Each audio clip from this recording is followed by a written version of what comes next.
Welcome to the Business Interview. I'm Marcus Carlson. Is more agriculture the answer to Africa's economic woes? My guest today argues that clever farming policies could provide a boost to the continent's economies and throw a lifeline to millions of people. Akinwumi Adesina is the outgoing Minister of Agriculture in Nigeria, Africa's biggest economy. He's also a candidate to become the next president of the African Development Bank. Welcome to the program. Thank you. Good to be with you. Now, President Goodluck Jonathan, your boss, recently lost the election in Nigeria to Muhammadu Buhari, and we're now going to see a handover of power next month from Jonathan to Buhari.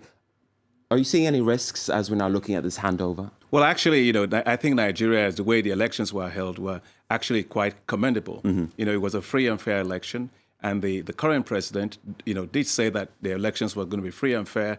He set up an independent electoral commission that actually conducted the election in a very nice way. And the president actually called the General Buhari after he saw that he had lost the votes, and he congratulated him. And you see that you never find in Africa. People don't actually call each other after they lose an election. They curse each other. And I think that was significant. But also what is very significant is that General Buhari himself, has actually shown his democratic credentials, for 4 times running to using the democratic process. So you have 2 global icons here, 2 global leaders that have actually shown how leadership ought to be. As Nigerians, we feel enormously proud about this because it shows that our democracy has deepened. Our institutions for public sphere discussion have actually deepened. Mm-hmm. And, I'm just coming in, from the World Bank spring meetings and IMF spring meetings.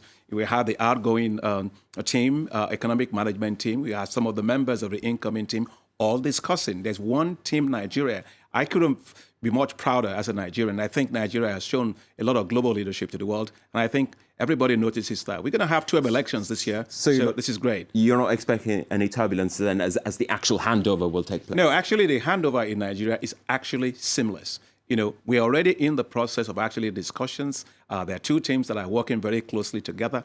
Look, it is just like a football match. You have a team that plays in the first half, another team that plays in the second half. But there's only one Nigeria playing, and I think that's very important. There is stability, and there is a lot of signal to the investors that Nigeria continues to be the place to invest, and it's going to be stable going forward. What does Buhari's administration need to deal with first and foremost? Well, I think he has already laid out what his own ideas are. He has actually said he's going to work a lot on the economy. He's going to work on the issue of the Boko Haram issue in the north. There's plenty of things to work, to work on for an incoming president. But what I can tell you is that we are all, as Nigerians, very delighted there is peace and stability in Nigeria, and that Nigeria actually is looking forward to building a more resilient economy with a lot of, participation from across the country. I think this is Nigeria's finest moment, as far as I'm concerned, globally. But do you think that he'll be able to iron out the security issues that we're seeing primarily in the northeast? Well, it is already, being handled by the current president, with a lot of collaboration with Niger, with Mali, with Cameroon, as well as with Chad. And I think the role that President Hollande played in pulling this together was also fantastic.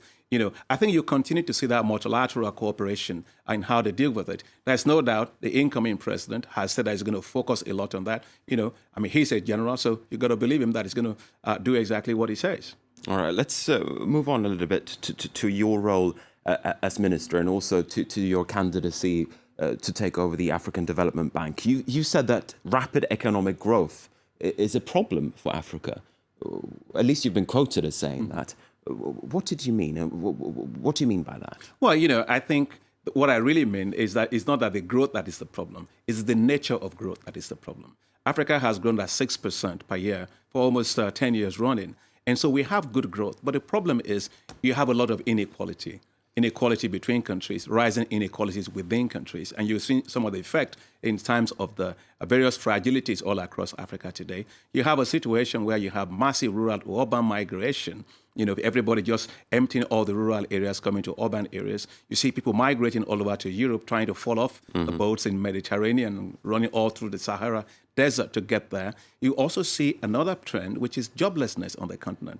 Most of our, 30 million young people come to the labor market every year and they can't find jobs. This is worsening insecurity, political and economic fragility on the continent. You also see the issue of climate change. Africa will have to adapt to climate change very quickly to have durable growth and sustainable growth. And finally is just a rising number of states that are called fragile states. Today, you have 53% of African countries that are listed as fragile states. As somebody running for president of the African Development Bank, I think about these issues quite a lot. I think the real challenge is how you get inclusive growth that will carry hundreds of millions of people out of poverty. And that is why in my vision for the Africa Development Bank that I submitted, I said I will work with the bank to build a new kind of Africa, one where you have a lot of hope and prosperity, a lot of growth, shared prosperity between countries, regionally integrated economies, but also Africa that is linked to the rest of the world. So you can have a much more competitive Africa. Let's hone in on the agricultural sector, because as Minister, you've been in charge of the Nigerian agricultural sector, which currently stands for around about 20% or a fifth of the Nigerian economy. You've basically said that there's a lot of potential that needs to be unlocked and that could be unlocked in order to boost growth. What is the potential here from your perspective, and how do you unlock it? Well, you take a look at it. In Nigeria, we have 84 million hectares of land. We have a lot of sunshine. We have a lot of water. Almost anything you throw up before it hits the ground, it grows. And so when I became minister, we decided to make a fundamental shift of how we look at agriculture. But agriculture is not a way of life. It's a business. Even for smallholder farmers, it's a big business. So we decided to actually go more with that perspective and see the results within 3.5 years. Within 3.5 years, we ended a corruption of 40 years in the fertilizer and seed sector of Nigeria. It took us 90 days to be able to do that. We developed something called electronic wallet, in which the farmers were being given vouchers to collect their seeds and fertilizers from private sector seed companies and fertilizer companies. Instead of those companies selling directly to government, they are selling now to farmers. And we've reached in this system 14.5 million farmers within 3 years. We are the first in Africa, and we're the first in the world to actually do that. And so if you look at our food production has expanded by 21 million metric tons additional food within 3.5 years. But let me stop you there, because we're still seeing the African agricultural sector in particular still facing an uphill battle, because Africa still imports more food than it actually exports. Nigeria is among those countries that also imports more than it actually exports. How do you get rid of that? Well, how do you get rid of that imbalance? Yeah, well, that's exactly what we had done in Nigeria. Because if you look in the last 3 years, our food import bill in 2010, 2011 was 3.1 trillion naira. By the end of 2014, we had reduced that to 634 billion naira. And that's why, even despite the fact that the commodity prices has fallen, price of oil, and we have a depreciation of the naira, you have barely seen significant increase in food prices in Nigeria, because agriculture boosted production, and we've been able to have fiscal buffers to actually help the country to manage through macroeconomic and fiscal stability. So that is what every African country has to do. And that's why, running for the Africa Development Bank, I believe agriculture is the key. Agro-allied investment, you will create jobs in rural areas. You will actually create new prosperity zones in those areas. I mean, you take a look at northern Mali, or take a look at northern Nigeria or northern Kenya. All these areas, you have a lot of insecurity problems. They share one thing in common. They are rural, they are very poor, and they're very fragile. And so you've got to use agriculture to create new opportunities. And when you do that, you will actually go a long way in solving the insecurity problem, because an idle hand is a devil's workshop. But how do you move up the value chain? Because that's the issue here. How do you make African economies not only produce crops, but also process those crops? Because that's where the value is, isn't it? Absolutely. In fact, just even leave agriculture aside for a moment, and let's take the other thing that Africa has in abundance, which is a lot of minerals. Africa today has 87% of the global supply of platinum, 47% of global supply of diamonds. We are the largest supplier in terms of gold, 28%. But the question is, we are exporting raw materials to China, and that is making us quite volatile. And so what Africa has to do, whether it is in the mineral sector, whether it's in the oil and gas industry, whether it's in agriculture, is to set up infrastructure that allows it to process and add value, beneficiation for everything that it produces, so that it can enter into the global value chains. And that will reduce a lot of exposure or vulnerability to all these volatilities you see. Take cocoa, for example. Africa accounts for 80% of all the cocoa produced in the world, but we account for just 2% of the chocolate market, which is $80 billion a year market. We are not even playing there. That's because we are exporting raw produce. As president of the Africa Development Bank, if I get that opportunity, I will make sure, whether it's in the mining industry, whether it's in the petroleum and gas industry, whether it is in the agricultural sector, and this is what I've done a lot in Nigeria, we will set up value chains that Africa should be competitive in global value chains. You mentioned infrastructure there, and I suppose that's an important tool in order to boost regional ties and regional trade ties in Africa, which are still abysmally low, or trade between African countries is still abysmally low.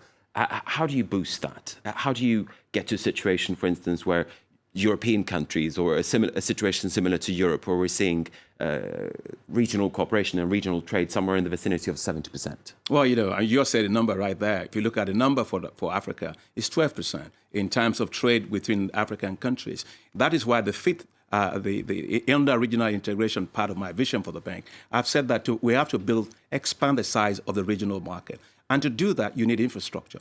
The bank needs to focus a lot more on transnational infrastructure.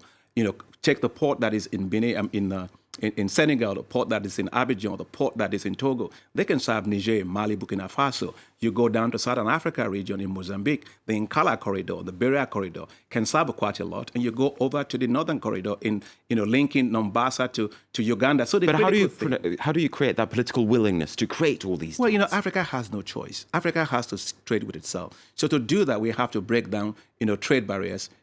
Both tariff and non-tariff barriers have to go down. We have to harmonize our customs much better. And so I see a lot of need to strengthen the regional economic communities to do that. And of course, look at the issue we are facing right now in terms of people not being able to be accepted in some countries because of conflict. So we have to make it easier for labor mobility, people to move back and forth in Africa. Listen, I'm an African, where the nations are where we were born, and cities are where we live, but we are Africans, and we must be able to move freely all across. And that's why I feel that as president of the Africa Development Bank, if I get that position, I will strengthen relations with the African Union and the regional economic communities and the countries to be sure that we can actually have people moving freely across Africa. When do we find out whether or not you get the job? It will be May 28, and I hope you have a vote. All right. Thank you very much, Akinwumi Adesina. It's been a pleasure to have you here in the studio. And with that, we're going to be wrapping up this edition of the Business Interview. Thanks for watching.